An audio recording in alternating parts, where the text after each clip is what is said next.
అనగా అనగా ఒక అడవిలో ఒక జింక ఉంటుంది. ఆ జింకకి ఎంతో అందమైన కొమ్ములు ఉంటాయన్నమాట. అయితే అది ఒకరోజు అడవిలో వెళ్తూ వెళ్తూ మధ్యలో దాహం వేస్తుంది. దానికి దాహం వేస్తే అసలు వెళ్ళి ఒక చెరువు దగ్గర నీళ్ళు తాగుదామని చెప్పి వెళ్తుంది. వెళ్ళి నీళ్ళలో నీడ చూసుకుని అప్పుడు అనుకుంటుందన్నమాట, అబ్బా నా కొమ్ములు చాలా అందంగా ఉన్నాయి, నా కాళ్ళు కూడా అందంగా ఉంటాయి, అది బాగుండేదో కదా అనుకుని సరే ఇంకా మంచినీళ్ళు తాగి వచ్చేస్తూ ఉంటుందన్నమాట.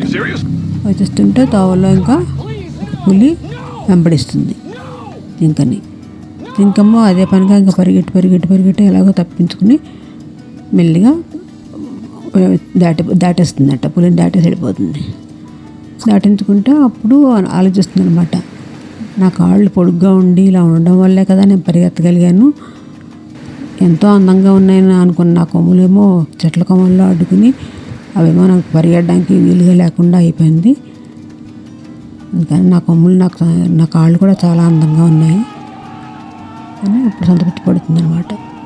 అలాగా మనకున్న వాటితో మనం సంతృప్తిగా ఉండాలి. బాహ్య సౌందర్యానికి ప్రాముఖ్యత లేదని అర్థం చేసుకుంటాం. అప్పటి నుంచి మనకున్న వాటితో మనం సంతృప్తిగా ఉండాలని తెలుసుకుంటుంది.